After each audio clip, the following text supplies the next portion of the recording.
Avery, whose show is this?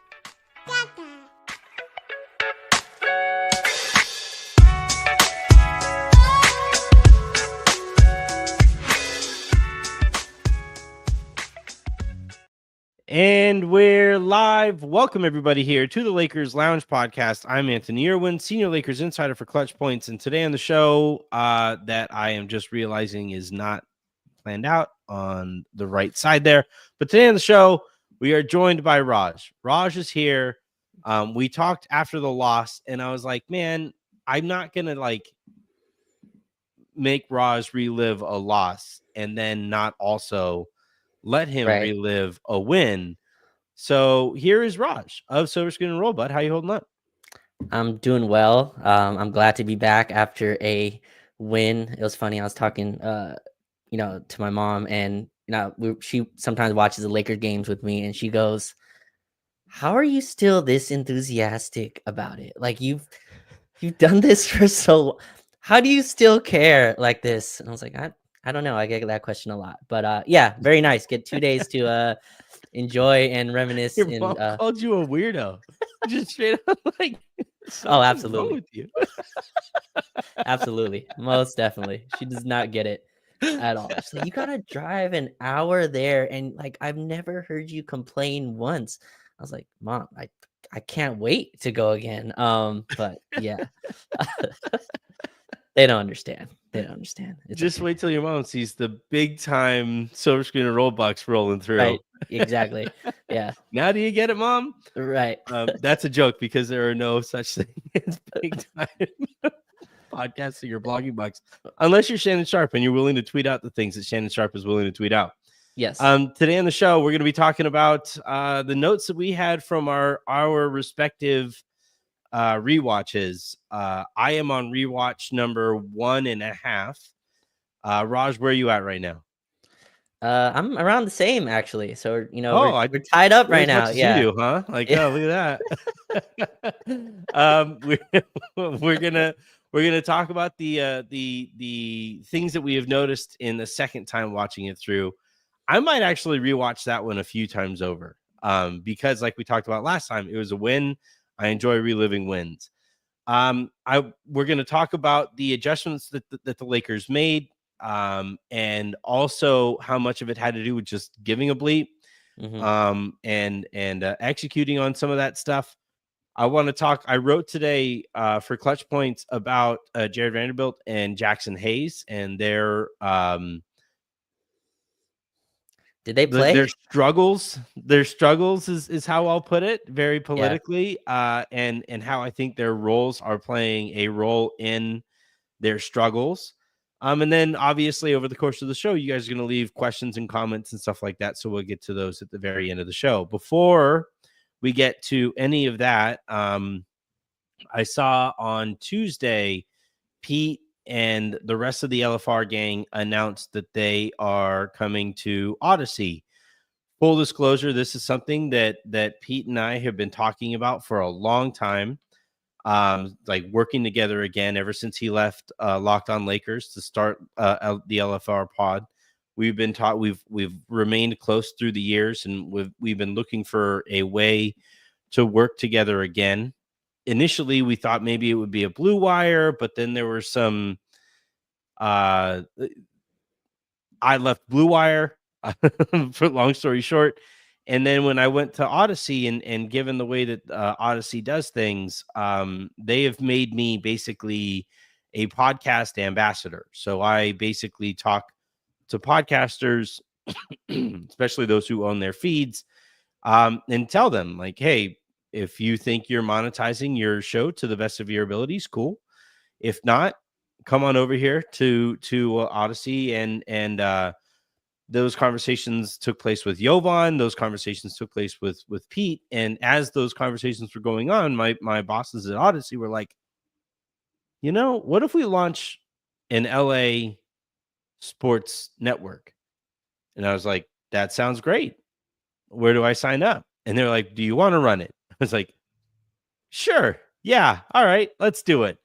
And I decided to lay the foundation of that network with Lakers content and with the people who I know are doing it about as good as anywhere you're going to find. So LFR, Buha's Block. We are all under the one umbrella. We are the beginnings of this LA sports podcast network that is to be named later. And I'm really excited for the guys over at LFR. Jovan has already had a bunch of success here. This show has grown a ton since we got to Odyssey, and we're going to keep things going in that same direction. Eventually, when things grow big enough, we're going to expand this here Lakers Lounge umbrella in more official capacities, as ways we have talked about in the past. But anyway, enough rambling. Raj, let's go ahead and dive on into the rewatch and rewatches. Mm-hmm. And the place I wanted to start was how much of what you saw, the Lakers effectiveness in game 2 versus game 1 on both sides of the ball. How much of that was actual strategic adjustments and how much of it was give a bleep? Yeah, I thought it was matching Minnesota's physicality, right? And that's tough to kind of gauge in terms of schematics, but I thought they came out deciding to punch first. And I remember on this show, we were previewing game 2, and I said there's a desperation that you get when you're down 0-1 that you really just can't match. And that's part of the advantage of having home court for me. People always think of home court as having that game 1 or that game 7, but that game 2 being at home is vital. That allows you to stay in a series, right? I think you're looking at it some other series like Milwaukee, Indiana, where Milwaukee got down 0-1 and then they had another road game to go. And now they have to beat that Indiana team 4 out of 5 times. Also felt like they didn't treat that as a game 7 as they should have. But I thought that's kind of what changed. Capable of it. Yeah, I mean, Giannis not even touching 40 minutes is crazy. I understand Dame from his injury perspective, but Giannis, you got to go out for that game. But in any case, in our game 2, I thought we matched or actually surpassed Minnesota's physicality, and they obviously didn't have the same amount of desperation. There was a bit of they got what they came for, which was the split. You could tell young star, right, still leading that team. But I thought the difference to me, and I wrote about this for Silver Screen Roll, I thought LeBron was awesome. I thought and my worry, can he do that 15 more times? I'm not sure. Like, that's a huge ask, and Minnesota's also a very specific type of team, but against their size, I thought LeBron and Rui as well, who we can talk about in the third quarter, I thought both of them just absolutely fantastic from a physical standpoint, boxing out. I went back and rewatched, and that's what stood out to me, how many battles were wrestling matches. Just, all right, Gobert, it's me and you. I don't watch wrestling. Supposedly there was a WrestleMania or something last week, but like there was, but it's like me and you in the ring, and here we go. Every time a ball goes up, we're boxing out. It was cage match. Yeah, cage match. Yes, they still do those. But yeah, sure, I think so. I haven't paid attention to wrestling since like the 90s. Okay, yeah, or maybe early aughts, early 2000s. Okay. But yeah, it's like this, just wrestling match with him, with Randall, with Naz Reid, who I thought they took out of the game really early. I thought they used DiVincenzo's aggressiveness against him to kind of draw fouls on him as well. Just a battle, and against two teams. And I've shared this story on here before, Anthony, but my favorite game I've ever went to, as a kid, you go to one game a year. Went to Lakers Blazers in 2009. Rock fight, just absolute rock fight. It was Kobe versus Brandon Roy. Final score, I think, was like 77-85. And just, and I was just thinking about that comparison of Brandon Roy versus Anthony Edwards, in terms of who they are, and not comparing Kobe to Luka, but just two stars, young stars in the league. And Kobe wasn't young at the time, but just a defensive battle. And this is what the playoffs kind of, to me, are about. So, I thought we came with the right physical tone and intensity, and that's what to me stood out on both ends, really. I thought our offense, too, it struggled, but a lot of physical shots. Austin Reaves was obviously in a physical match the whole game, but he had a bunch of contested, like, long twos to kind of stem the tide against Minnesota's runs. I thought we just had a really nice physical response before a just hell of a game 3 that's coming on Friday. Yeah, I think the strategy and stuff like that, it matters, right? And that's why I was a little nervous when the only takeaway was we need to play harder and all of that stuff. It's like, actually, there were some things that you were doing that you needed to do better tactically. And I think we'll talk about some of that stuff here in a bit. And I think there's still meat left on that bone of the strategies that the Lakers can employ against Minnesota, especially jumping out off of the screen go put Luka in the post more. That was something that they did a ton of early in that game, and I don't think Minnesota has an answer for that. But anyway, yeah, that that was another thing you mentioned, that the Kobe and Roy comparison, Yeah. or their little rivalry that they had for a little while before Roy's career came to Yeah. a close way This too was peak short. this was peak Roy, like, at the height of his powers, Brandon Roy, Yeah. which didn't last long, but, when he was up there, Well, he he was got one of that the one surgery that I wish that like teams would just not let their guys get, where you mm, shave down the ligament, or whatever it is, the cartilage, yeah, to get back from whatever injury that he had that much faster. He shaved it down rather than getting a different kind of surgery, I believe, and then rehabbing from it, and that takes like upwards of a year, but it's a more full recovery. mhm, Meniscus, thank you, George. Joel Embiid just did it right, and he looks like he may never be the same again either. It's just, I don't understand how that is still a thing that teams are letting their guys do. But anyway, yeah, the while I was watching this, um for whatever reason, well, not for whatever reason, but because it's for a very clear reason, people who cover the Mavericks were extra vocal about Luka in game 2. And even Mark Stein, who is, as Big J Journo, keeping my opinion out of it as much as possible, even he tweeted out, can't trade that guy. You can't right, do it. And mhm, which, by the way, signals to me that Nico's probably gone. But like, I was watching Anthony Edwards and Luka go at it, yeah, and I'm thinking, like, dude, we get a front row seat to that for the next decade or so. that's a good point, yeah. Oh my god. I can't wait. It's gonna be so, and then Wemby's gonna join in on the fun, and it's just like, oh In a my Laker god. jersey? No, wait, we gotta Well, that'll relax. be Giannis. But yeah, it was like I was watching Ant and Luca not just compete, in terms of Right, basketball, but they were talking a whole bunch of shit to each other yeah, the whole game, especially early. And I'm watching, I'm like, damn, dude, this is going to be incredible for the next, Avery and Miles are going to wake up, or are going to grow up watching that, for the first, chapter of their lives. But yeah, I want to talk about like the give up leap thing. And the reason that I'm a little hung up on it is because if that was the biggest difference between game 1 and game 2, it makes me nervous that that can go away. yeah, yeah, I'm not sure if it was a give up bleep. I mean, again, I think I mentioned this after our game 1 conversation that you can have, I guess, there's difference between energy and focus, right? And there's a level of you think you're engaged in the game, and then I think there's this Mike Tyson quote where he goes, "Everyone has a plan until they get punched in the It face." was indeed Mike. Yeah, that's what I know Mike Tyson for, by the It's way, is like it's like inspirational quotes. I'm just like, I just came across this quote the other day. Well, like he leads TikTok, if that's a stat that you can go in terms of motivational quotes with Yeah. nice music, and that one comes up a lot, and so I just Everybody parked that. has a game plan until he gets punched in the face. Yep. Right, yes, yeah, and so it felt like Minnesota punched us in the face, I and it know. was kind of like, man, we don't really have a response to that. I think we were down 27 really early in the third, down double digits very quickly in the first quarter, and that game got away. I thought last night there was very much a desperation, obviously was a part of it. And again, LeBron had to kind of reach into his bag of energy that's left and go, all right, I got to pull this out tonight. And JJ did as well, right? We had the JJ screaming at the team in a playoff huddle in a very public matter. And I love that JJ acted like he didn't know that the cameras caught that, because that was as that was as public as you could. He went to the rim. He got all the way to the basket basically in the timeout, screaming F bombs, Yeah. like knowing No, not just all the way out, but the whole way back.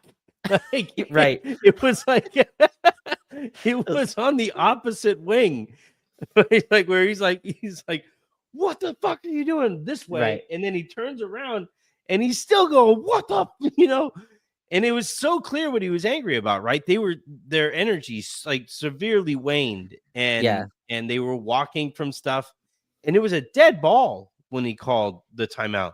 Mm-hmm. The fact that the ball was dead on the sideline, and they're trying to call a play, and he's trying to tell his guys to get into a play, and they're all just kind of meandering around on the court, eventually maybe getting to the spot that they need to.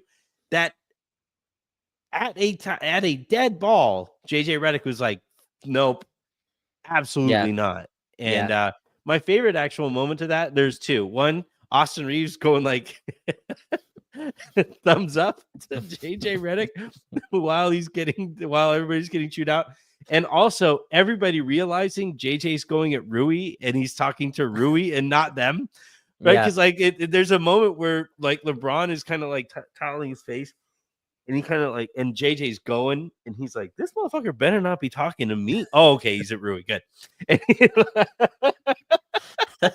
That's just him and Rui's conversations. Yeah, just. And look, credit to Rui, because a lot of guys awesome. tend to go at Rui, and like he apparently is just one of those guys that you gotta kind of yell at and get him to focus back, because from that moment on, he was great. Right. And Rui had double, 2 masks, I think, that he went through in that game, got hit in the face, went to the back, came out of the mask, threw that mask away, got the other one. But just in terms of JJ, he treated that like a game 7. A lot of coaches kind of try to go cute with it, with the minutes, try to steal a minute here and there, and he did not. Austin, 43 minutes, I believe LeBron with 40 and Luka with 42, and really only played 6 guys. I was shocked. Gabe only got to 19.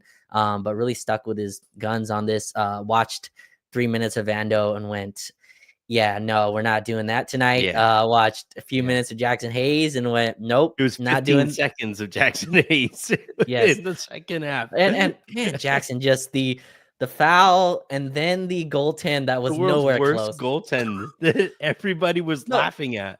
But sometimes like sometimes players do that goaltend to send a message, kind of like, all right, like I know it's a goaltend, but I'm purposely doing that to tell you you're not getting in here. But do that goaltend and then complain about the goaltend. I don't think he was complaining. I think he was truly looking at himself like, why? Why did I just do that? Which I think is worse than complaining, because you're right. If he plays it off and he's like, and he, because for one thing, I would love to be able to goaltend. Could you imagine how cool it would be to be able to goaltend like that? Like ball's 13 feet in the air and you're like, that's mine. I got this. Don't worry. Like, so if he had done that, something that is objectively cool by normal human being standards, when you take out of context the moment, if he does that and he lands and he's like, yeah, it's a goaltend, whatever, then okay, all right, fine. It's still a stupid play, but okay. You want to send a message, you're here. Right. But I think JJ pulled him because he did it and he was kind of like pulling his hair back and he's like, why did I do that? What am I doing?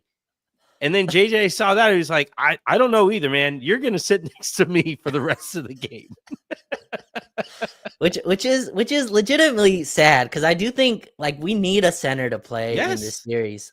Even as good as our centerless lineups are, and as effective as they are with spacing, and we can do some things to gain advantage, I just think that's a hell of a fight to fight for, however long boxing fights are, 12 rounds or whatever it is. Like that's a hell of a fight to go through, to have Dorian and Rui and LeBron need to wrestle with Gobert and Naz Reid.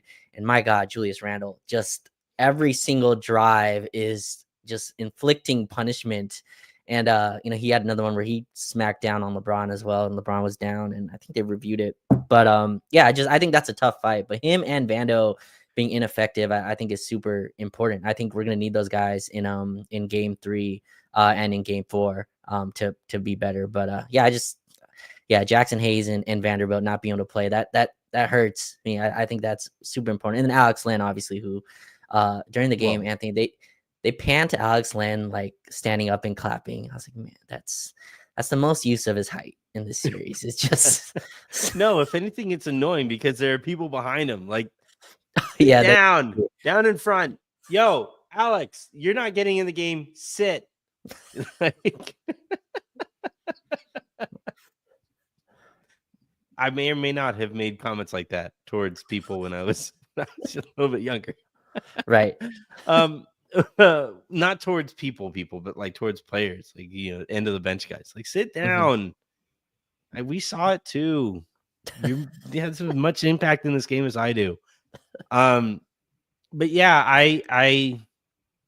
I'm with you. Maybe we'll go out a little out of order here and talk about Jared Vanderbilt and Jackson Hayes, who I'm at the point, Raj, where I want to start Jared Vanderbilt. You want to start Vando? I want to start Jared Vanderbilt, and I want to just Wow. put him on Anthony Edwards On Alex and Len, yeah, and that's well, perfect. because the yeah, Alex. You two just over there, out of our way. That's the problem, is that he's defending Alex Len almost as much as he's defending Anthony Edwards. But like, I think That's a fun one-on-one in practice, by the way. Just those two. Did you see his 3-pointer? That, my God, that dude, air ball. he had a second and a half. There was nobody around him, and he's getting ready to gather. And I'm like, no, this has as much chance as a heave. Like that may as well have been for the opposite fucking free throw line. He's like, he gets a steal. For one thing, I'm like, oh, thank God they didn't call a foul. And he gets a steal, and he's out there completely by himself. The person he stole the ball from is lying on the ground. He looks around like, is there anybody I can pass to?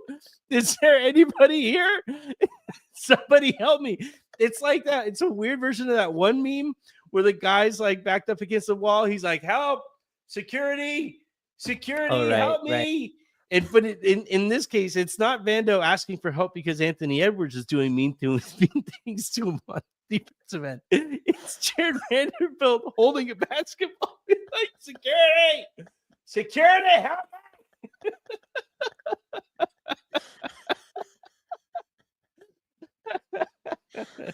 But no, I want to start. I want to start the game with Vando on, because Jackson's first stint isn't very long. Like, no, it's like 4 minutes. Dorian comes in 4 minutes in anyway. So I would rather start Vando, have him play the Jackson stint, and then have Dorian come in for Vando. And then when Jackson comes in, he goes in for, I don't know, I guess it would be Luka, so that LeBron and Austin and that lineup now has a traditional big, so they have that vertical floor spacer. But the problem that I have with both of those guys right now, and again, I wrote about this, so I'll narrate the piece on tonight's lowdown. But the problem I have with both guys is Jackson is playing all of his minutes at a severe size and physicality deficiency, right? The crazy disadvantage in that, when he's going up against, he's starting the game against Rudy Gobert and Julius Randle, and both of those guys are just taking turns, right, walloping him, right? Mm-hmm. And he can't get any kind of rhythm going. You just got to hope that he's not a disaster in those minutes. And I would rather have him face like one of them, or a Naz Reid type of lineup that now he has a little bit more space to have some kind of an impact, because the Lakers miss his easy buckets and he's not getting any easy buckets. And then for Vando, I can't think of a single purpose he serves if he's not guarding Anthony Edwards. Yeah. Like, you can maybe say it's the offensive rebounding and maybe it's loose balls on the defensive end and stuff like that. But the whole point of having a Jared Vanderbilt on your team is to put him on Anthony Edwards. And if their stints never overlap, then you're severely minimizing what Jared Vanderbilt can do for you in the series. And I don't think the Lakers are deep enough to get nothing from both of those guys. Yeah, I'm with that. I still, again, Jackson Hayes is losing the value every single playoff game that goes on. Sadly, I was high on him, and I think he's losing dollar value as well in terms of, his money is getting messed up with how he's playing. But I still think there's a value in having a conventional lob threat. Like, I think if you take that out, and the reason Vando, part of the reason, not only because he came in and started 5 fights, it was amazing watching. Vando went to the bench early, And he was so annoying that Julius Randle hit a jump shot and started talking to Vando while Vando's not in the game. Like Yeah. Vando's on the bench and Julius Randle is having a conversation with him. I thought that was just incredible. But I do think like you need some type of lob threat, because if you don't, all the jokes about Gobert, and today there was some conversation of, well, his numbers against Luka are actually pretty good. It's like, all right, well, I think we're We're over. We're ignoring one major aspect of that conversation. The people who right. were making that point, none of them mentioned how many fouls Rudy Gobert has Right. committed in the Yeah. series so Well, far. the NBA matchup data says he didn't went 4%. All right, that's fine. But Yeah, I do think that having Vando out there just makes Gobert's value go up. It allows him to not have to really respect the. that's true. You can put him on, right. You can put him on Vando, and I think that's why those. And Chris Finch is very smart. He tries to play Gobert when Vando's on the floor. He's done that in these first few games as well. Now Vando hasn't played much, but that's something that Chris Finch also has done in the regular season. I just think that makes life so much harder for our offensive players. Luka likes having a big guy, and Luka, as much as we want him to attack in the post and go through Mike Conley and Dante DiVincenzo, Luka wants to hunt Gobert, and I don't know what they've done. I don't know what Gobert's done to him, and maybe off the court that we don't know about, but that's definitely a matchup that he likes and wants to consistently go at. And if you give him Hayes with it, it's easier to get the switch. If you don't have Hayes, and can Gobert again kind of help and recover in a way where Luka doesn't get the switch he wants, and he can kind of be in a drop more backed up coverage. But yeah, I want Hayes to work, because I think like his skill set, not him specifically, matters. Like you need someone you Yeah, can throw a lob to. Austin had 2 lobs to LeBron that did not happen, but both of those were in kind of semi-transition. You take that away, the only other lobs were one to Rui that Luka threw, and the other one's all to Hayes. A few in game 1 he got fouled that didn't get called, but yeah, I think that's important. And on the other end, like a 7-footer that can rebound, I think is important. Like yeah, with how big Minnesota is at all times with Naz Reid and all those people. I just think you need a big guy that can play. And Dorian's, if someone's gonna get in the starting lineup, I think it'll be Dorian still. Just yeah. clear. Dorian's JJ's guy. Dorian's the only like He role played player for him. 39 minutes Yeah. And in again, I game thought 1. he was good. I thought he was Mhm. really effective, hit some big shots. But yeah, I'd like our death lineup to still be something that we can like turn to, rather than, all right, we're just completely going to this to start the game. So hopefully Jackson can. They're going at him physically, and like I don't know how he has the worst verticality in the league, where every single time his hands come down, and he Yeah, argues about it. And then the replay comes, and his hands come down. It's like, yeah. just keep your hands up. You're 7 foot. Like just make them finish. Make them finish over you. Quick aside, I think the market inefficiency in this verticality era is you jump with your hands straight up, Mm-hmm. but you actually you don't jump vertically, but you jump into defenders, because the foul on Randall that they overturned, they kept on talking about how, oh, it was clean at the top. He made contact with the ball, and then everything after that was a basketball move. The first contact that happens on that Austin Reaves reverse layup takes It's with the place body. down. Yeah, it takes place down around Austin's waist, where Randall is stopping him from getting all the way to the other side of the rim, and they just didn't like. And I see this. That's the kind of thing that in a review, it's one thing to not call it live because it's at the rim. There's a lot of contact, all of that stuff. But if you're deciding to overturn a foul call with that contact, I don't understand what is and what isn't illegal. So if I'm Jackson from now on, you jump with one hand way up here, and then you jump with the other one in the other in the offensive player, and make sure that that offensive player can elevate to the as high as they possibly can.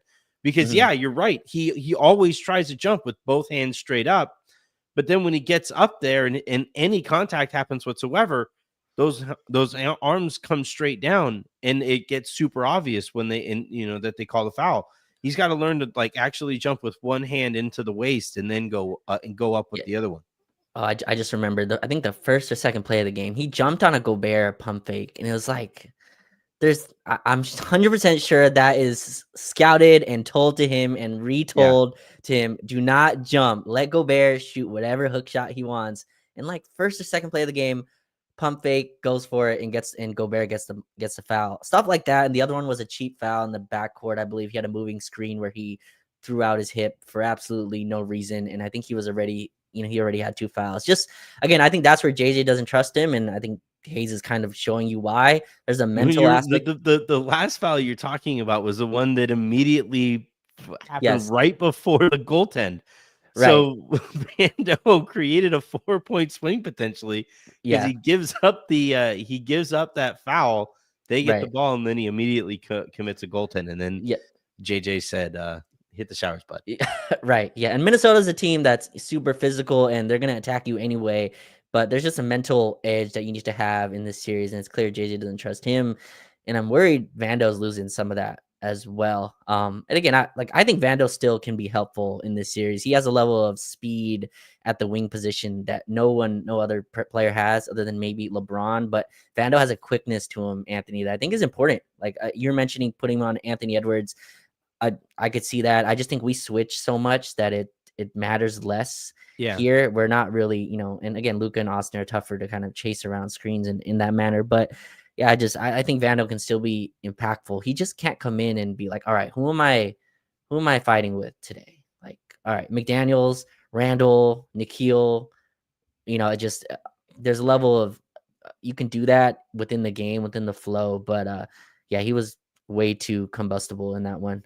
So hopefully he can play better, in game 3 and 4 and going forward. But yeah, those guys are important. I don't think we're winning 4 rounds without Hayes and Vando impacting in some way. 4 rounds for sure. The rest of the series is also, I think, in question. If they continue to get nothing from those guys, I think so far this series they've combined for like I think they're averaging 4.5 points between the two of them combined. They're both shooting 25% from the field, including the half court heave that was that 3-point attempt. But still, they're both shooting 25% from the field. They are not rebounding a ton either. Like they're both putting on this Tony Snell performance, and the Lakers they need more from those guys. And but I also think though that like, and I know a lot of people usually call this, offering bail to whatever player that we're talking about here. When you just offer context, I don't think the Lakers are doing either of those guys any favors. Vando in particular not playing minutes when Anthony Edwards is out there, or playing minutes when Anthony Edwards isn't out there. It just doesn't make any sense. And yeah, you're right. They switch so much that that maybe it wouldn't be like the one-on-one thing that you get there, but it's still your most athletic person on the team. You Sure. want that guy on the court whenever the other guy, because Anthony Edwards was getting to the rim at will last game. I thought they actually did a worse job staying in front of Anthony Edwards last game than in game 1. The difference was in game 1 he was also hitting his threes, and he wasn't making his threes in game 2. So now what they did do a much better job of, and this is where we can come back to the actual adjustments. I thought they did a much better job of making those. If Anthony Edwards was going to pass the ball, it was not going to be such easy reads this time. They showed all kinds of looks to him. They had a ton of varying help on the backside, so he didn't know exactly which pass to throw at every turn. I thought that was the biggest difference defensively in what the Lakers were able to do game 2 versus 1. Yeah, no, I saw that as well. You mentioned that Anthony Edwards was kind of getting by his guy. I think that was also a little bit by design, kind of not sending Maybe. help right away, letting Rui, Luka, Austin. And by the way, it got lost in this because I think Rui had such an incredible game defensively, but I thought Luka's defense was awesome. Like I thought he was locked in terms of, again, he's not going to be great. He just doesn't have, number one, the body for it, and number 2, his offensive load is what it is. So he won't be a great defender. But I thought he was awesome in terms of his engagement. I've never seen him defend like that as a Laker. That was the first time I saw him just absolutely in a defensive stance every single time, and you opened the show with, you could get a decade of Anthony Edwards and Luka Doncic. I think both of them revel in this matchup as well. I think both of them really are competitive dudes who also have a lot of mutual respect. You can tell, and it's not disrespectful trash talk. It's very much, all right, I got you, you got me, I got you this time, and it's a really Yeah. cool battle. Now that might change as the wins losses pile up here, Yeah. but for now, at least, it's a nice back and forth. I thought he was really good, but yeah, I thought our defense in terms of was way more engaged and kind of intentional of where the passes are going. Anthony, we gave up 40 like 5 3-point attempts in game 1. Minnesota, I think, only shot 20 in game 2. It just kind of shows we ran them off the line, forced them into tougher shots at the rim, didn't give as much open shots on the wing or in the corners, especially where we gave up 11 or 13 corner threes in game 1. Just a much more in tune game plan in terms of making Edwards, and he even came out and said he was confused, which I thought was a hell of a quote to get out. I mean, that, like, if you're whoever is leading the defense for the Lakers should have that on some whiteboard somewhere going, this is what we did. This is what we did in game 2. We had Anthony Edwards publicly come out and say he was confused by the Lakers defense. That's a hell of a win for a coaching staff. But yeah, I thought that I don't kind of know if I'd shows. handle that very well if I was a Minnesota fan. I think this is something that I'm still getting used to. The transparency of it, or yeah, like you gotta love the honesty though. Like that's I'm like this is one of those like generational shifts sure. that I have really noted, where you have like Jared Allen last year, right? Say that the lights were too bright. Yes. And I'm like, excuse me, making $50 million a year. We're The lights. This? Just signed a $200 million contract. Man, those lights, yeah. right? Anthony Edwards is like, yeah, it looked like they did some kind of a zone. It was really kind of confusing, and I'm like, you realize Anthony Edwards might make $1 billion playing basketball over the course of his career. Yeah, and this dude with that type of earning potential was like flummoxed by a zone and admitted it publicly. Like, that's insane. That would not. I don't think I would handle that all that well if I were a Minnesota Timberwolves fan. Like, maybe down the line, like he'll get better at it and it'll become like a meme in the way that like the double team thing became a meme. But like, it's like, dude. And again, it might just be a generational thing where like, these guys just say what they're actually thinking, whereas assholes like me keep things pent up, and then I get home and I punch a hole in my pillow. Like, it's maybe that's just a difference in generations, but that was a wild quote. And yeah, kudos to the Lakers. Yeah, that great game plan. But I'm with you. I thought that was an insane thing to hear him come out and say. And maybe like for these guys, I think cameras are in their face so much and microphones that you just kind of lose sense of the feeling of what's on record, what isn't. But yeah, I thought our just adjustment there. We played a pretty similar scheme, and just the thing we changed, I think, was how intentional the help was, how quick they were to recover back onto the shooters. Again, I think LeBron, Rui, and even Austin, the whole team honestly was super locked in. Dorian, even when Ant beat us off the dribble, there was help right away. There was, and then we took away the corner passes, making the skip pass more the read that he had to make. And I think that's where the confusion came, right? That's where the zone kind of takes away an area of the floor. And so where your usual skip pass read is, that pass is taken, kind of forcing you to twist and make passes the other way. It was a really nice adjustment. Again, Edwards is he's a superstar. So I expect him to at least figure some of this out. And I thought we did this in game 1 where we just gave him the same diet of coverage consistently. And he kind of really, figured that out as the game went on. And last night we really switched things up. Sometimes we switched, sometimes we sent too late. We sent doubles in random times. And I thought JJ and the staff coached a really good defensive work. We held them to 85 points. Like that's a really good offense. Yeah, it's a good offensive team. I think they're one of the teams that were both in top 10 in offense and defense. Forgot how many teams kind of finished in that mark, but yeah, Minnesota's good. I expect him to respond in another. I feel like game 3 is another, like, not must win, but it's pretty high up in the how important that game is. I think you don't want to play game 4 down 2-1. We need to find like a scale for this. Sure. Right? Like there needs to be, all right, must win is like I thought, okay, so there's game 2 was a must win, right? It was, yes. Yeah. All right. So here's my problem with it. And Aaron and I would argue about this all the time.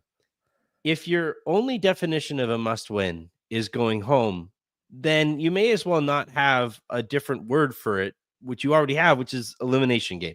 So you have Sure. elimination game All is, right. That's you a good. know, Yeah. that's the top of that's the game with the highest stakes that you can find is an Hmm. elimination game.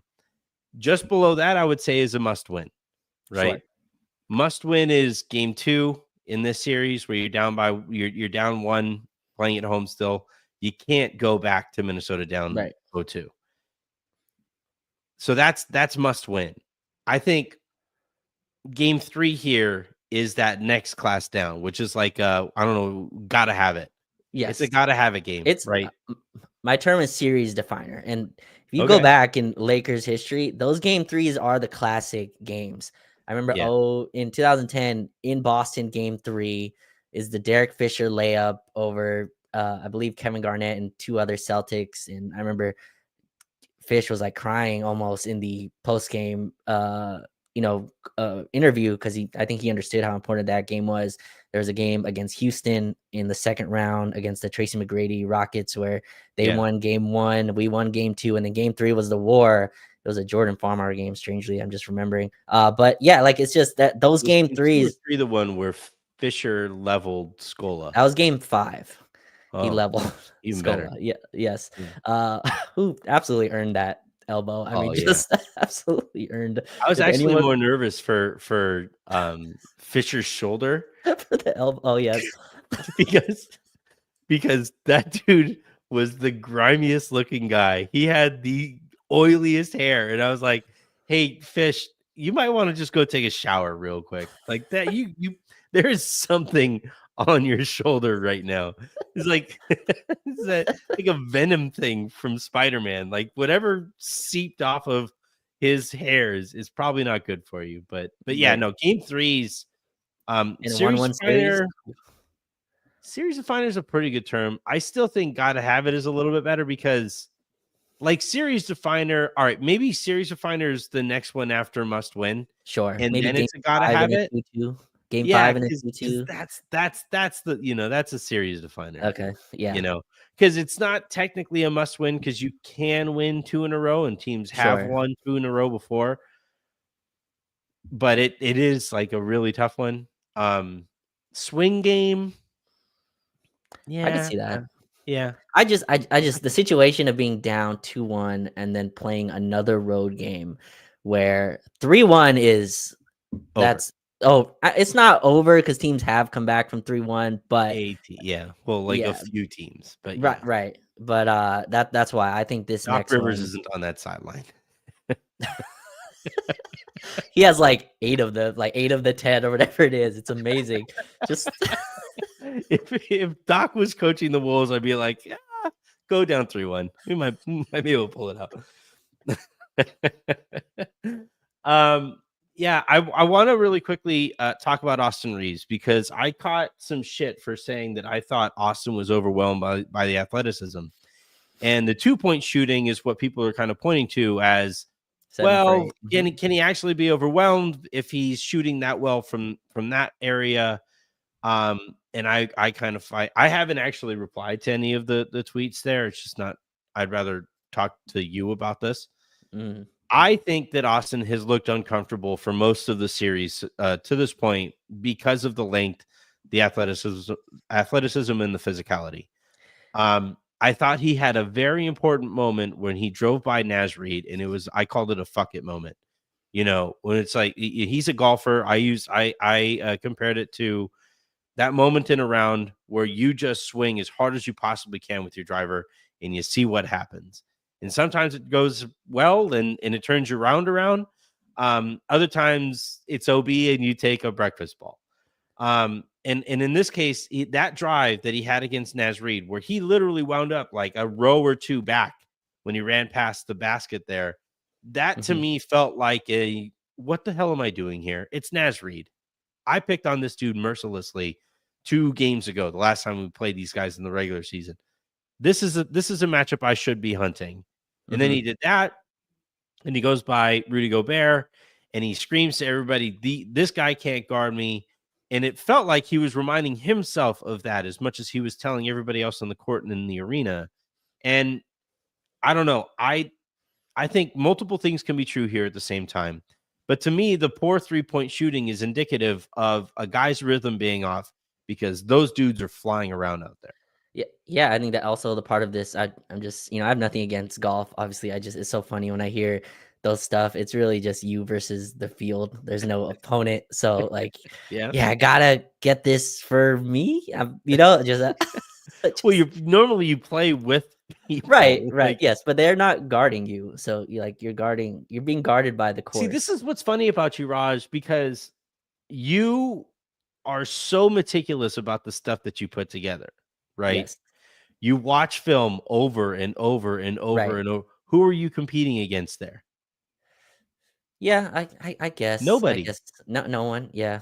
Nobody. Like, you're just trying to get better. And that's all that golf is this like lifelong This ambition of mental. maybe Yeah. one day Sure. breaking a certain number. I remember the first time that I shot in the 70s, and I was just like, damn, I don't know if it gets better than this, you know? I see. And so yeah, like it's this thing that you're just it's a lifelong thing. You play it literally because I can't play basketball anymore. Like I Sure. am not physically able to play basketball. I guess I technically could, but I am so kind of hobbled at this point that it would be like depressing to play. Whereas Yeah. like golf, that never really happens, not until you get way older. And you can Sure. still be really good at golf even when you are kind of physically Yeah. lessened. Sure. And so, yeah, like that's like Austin. Here's what I'll say: Austin being a really good golfer doesn't surprise me at all. Sure. And I look, I've, Steph Curry also is maybe him and Austin, I think are the two best golfers Yeah, in the in league. the So, NBA. it's a very mental game. A lot of people have And told then me, there's J.R. Smith. yeah. I mean, he's had a hell of a turnaround since he's retired. But no, Yeah, like people have told me if you play, you'll fall in love with it, which I do believe that's something that I mean, top golf is fun to me. So I could see I could see the stretch there. But no, you I scoreboard, think you're like, oh, that makes more sense. yeah. But I could see that. I think Austin. This is a physical series, and like I think your legs are gonna be taken out. LeBron had this, quote in the post game with Mike Trudell. He said, like, if you're not tired after this, you don't care. And I think that extends to all parts of the game. And it's funny because you look at the series on paper and you go, all right, well, where's Mike Conley? Mike Conley gonna hide, right? It's like, well, he's gonna hide on Austin Reaves, and that gives you, but that's not the case at all. They put Mike Conley on Rui and said, Yeah, all right, if you want to pick on Mike Conley, it's going to take you 15 seconds to pick on him. yeah, And the guy with the ball, Luka, doesn't really want to pick on Mike Conley. He wants to pick on Rudy Gobert. So that kind of leaves Mike Conley in a place where he can kind of stay on Rui. Yeah, like obviously Rui can shoot over him and stuff like that. But that leaves Austin defended by McDaniels, by yeah. Nikhil, by Anthony Edwards, right? And these are huge, big defenders that Yep. really can bother you physically and chase around and a lot of length. Austin likes to attack off of they playing a lot of drop coverage on him, and those are three of the best drop coverage defenders. They get around screens very well. They bother you from behind, and I love that he kind of figured out, and I think he found this through the game. They're not letting him get very many open looks, and the ones he gets are still contested. I spoke about this after game one, but Minnesota is one of the best teams at digging, pinching in, and recovering back, where the shot that looks open isn't actually open, just the way they're able to recover. And I think Austin's going to have to win this series with his speed. And I think that's what you saw against Naz Reid. I think you saw that against Gobert. These step back threes are going to be contested. Now, like he can hit those, and he's become a good volume shooter off of that. But I'm glad he found his mid range. And I know the threes are what's loud, but Anthony, like you go back and watch, he had a bunch of clutch mid range shots. He opened the fourth with a mid-range pull-up going right, curling right, that put us up 18.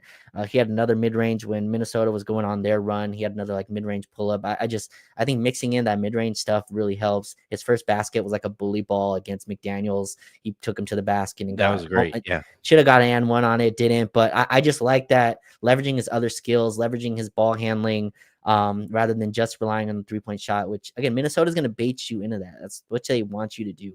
They're going to try to bait you to just taking the first sliver of open of a shot, which can be like a pull-up three. But you need to kind of be a little bit more disciplined. And I think Austin will find it. And he's due basically, I don't know I forgot what he shot in game one, but obviously 0 for 6 in game two. He's due to hit some, in Minnesota. And I think game 3 is important, not only because of that, because it's another game where you get 2 days off. Like a Yeah. game 4, I think is right after. It's a game after. It's on Sunday, I believe, is Yeah. game 4. So yeah, take advantage of the rest that you get between game 2 and 3. And yeah, I think Austin will find his shot as the series goes on. To me, it's his shot is very clearly sped up on catch and shoots right now. Mm-hmm. And it's like what you just talked about with how great Minnesota is at closing out and closing that space. And look, man, people don't realize how far the 3-pointer is in the NBA. People It's have fun. it's so far. And again, I was at one point a decent basketball player, and the thing that I was best at was shooting. And even when I was at my absolute best, became a significantly worse shooter, taking that one step back from the college 3-point line to where the Mhm. pro 3-point line was. And everything has to be lined up absolutely perfectly. Everything, your base, your release, like from your base to your release, everything has to hit certain check marks. And that doesn't mean that you won't make certain shots if, I guess the bar in 2K, right, is like yellow instead of green. Mhm. Occasionally you'll make some of those anyway. And what makes the great shooters so great is the margin for error that they have. And I think Austin right now, he's exceeded his margin for error because of how quickly he's getting the ball in and out of his hands on these shots. There was a shot in game 2 that really stuck out to me. Gabe Vincent has actually been in a really good rhythm. He's one of the few catch and shoot Yeah. guys that has still been able to shoot at the normal pace that he's been able to shoot. He had one shot where he wasn't able to bring the ball down from the corner, and it Airball. was Yeah. airball by a lot, right? And like that's the thing with shooting these 3-pointers. If your rhythm is just off by just a freaking hair, and it's maddening, it's going to affect the way that you're shooting here. And that's not to say that Austin can't recalibrate things at this speed and at this rhythm and at this pace and stuff like that. I'm not saying his series is over. I'm saying to this point, the physicality and the impact on his legs has had an impact, and the speed, like it's a double whammy. You're more tired and you're shooting the shot faster. Of course you're going to shoot worse. Right. And again, I just want to keep this point. He played 43 minutes Yeah. with 9 of them coming with another center on the floor, right? And so the Lakers switched so much. There's people on all across the floor. They're very interchangeable, and that leaves Austin wrestling with a Julius Randle, right, on the boards. Now that doesn't come off on the screen. You're not watching that. The ball tips around. You're like, all right, the Lakers got the ball. But if you rewind and just focus on 3 arms on Randall, 1 like trying to box out. That's taxing as a series, as a game goes on. Again, I'm with you. I think he finds it, but that's a physical toll, not just for Austin, Yeah. for everybody, right? I think you're seeing LeBron had some threes that were very short as well. And I think that's part of Luka's 3-ball kind of declining as the game goes on. I think those step back threes get tougher and tougher. And look, Yep. I still think the Gobert matchup is a one that not only Luka likes, but I think is effective for him. But like you saw Gobert settle in a little bit because Luka's burst kind of gets a little bit tougher as the game goes, and those step back threes just require more lift. And I think that's part of it as well. So again, Minnesota's like their challenge in Minnesota is not going to change.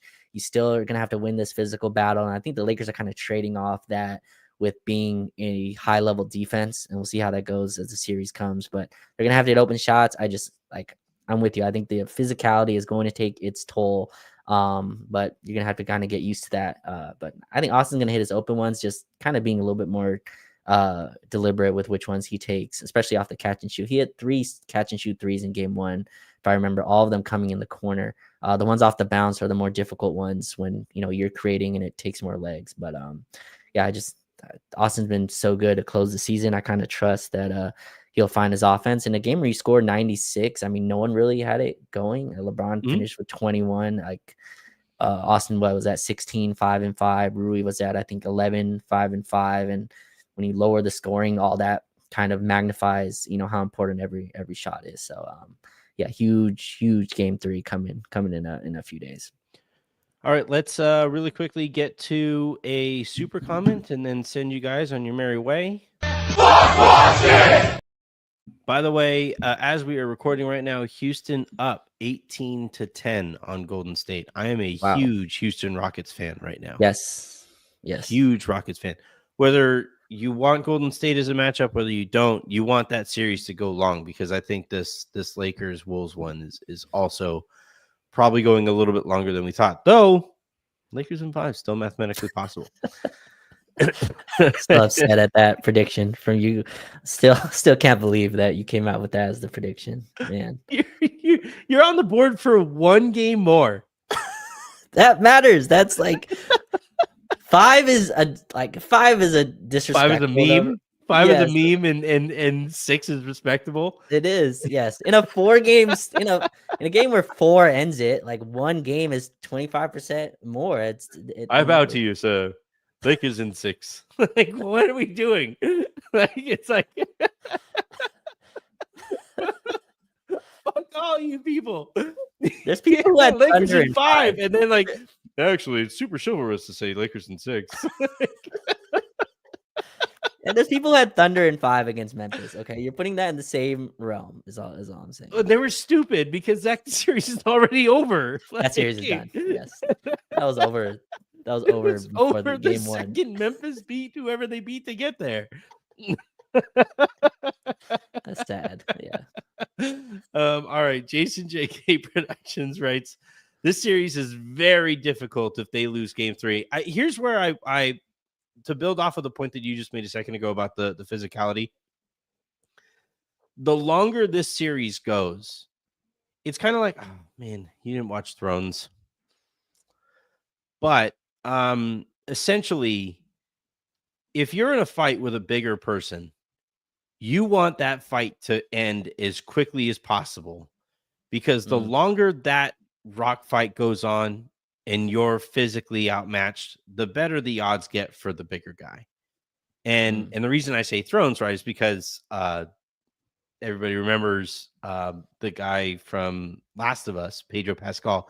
His character was winning that thing the whole way, and he taunted and he taunted and he taunted, and then boom, the bigger guy gets the advantage, and the fight is over. And I really think that the Lakers need to finish this thing as quickly as possible, because the longer this thing goes, the heavier their legs get, and the better Minnesota can handle that, being the bigger team.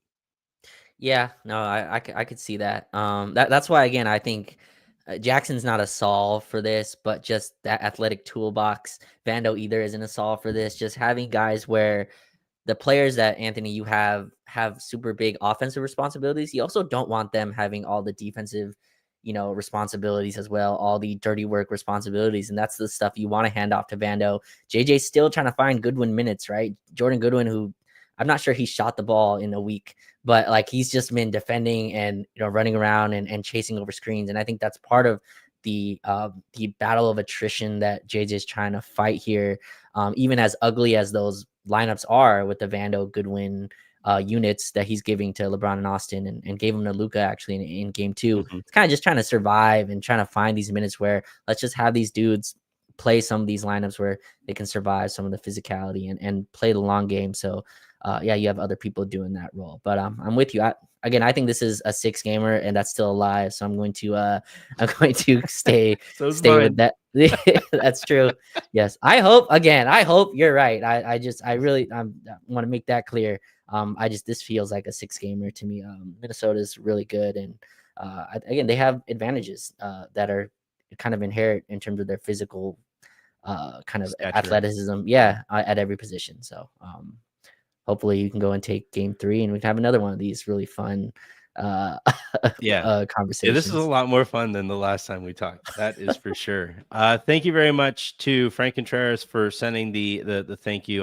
We greatly appreciate like the amount of support that we have gotten over the course of the year, and it has allowed us this opportunity here with Odyssey, with LFR, with Buha, the stuff that we have hopefully getting. Now, it's kind of a quick turnaround to have all of this stuff ready to go during these playoffs. We'll do it as best as we can. But certainly heading into the offseason and then getting ready for next season, I am telling you, we are going to be putting together some great content. So, yeah, on that note, Raj, anything you want to plug? What'd you write about for after game 2? Yeah, I wrote about LeBron's defense, which I thought was fantastic in all the ways that he impacted. And again, we gave Naz Reid. It was cool watching it back. Just watching LeBron, you could see LeBron's face go, "Not tonight." Where Naz Reid caught it and he, really pressured him and made him kind of put the ball on the floor. And yeah, LeBron's rebounding as well, and just 40-year-old dude just still being that impactful. I think is just amazing. And Anthony, I think still our most physical, most imposing player somehow at that age. And so yeah, just wrote about LeBron at Silver Screen Roll, and should be writing about something about the offense as well coming up soon here. But yeah, I'm excited to go do 3 more rewatches tomorrow. Yeah, well, we have an extra day, so yes, Friday is game day, so we do have tomorrow to watch as much as you want. All right, that is going to do it here for this episode of the Lakers Lounge Podcast. Thank you, everybody, for tuning in the way that you guys have and the way that I hope you continue to for the rest of the series and the rest of the season. And until the next time you guys hear from us, which will be here in a little bit, I'm going to narrate that article that I wrote for Clutch Points for the Lowdown. Have a great rest of your night. Make somebody else's, and we will talk to you tomorrow.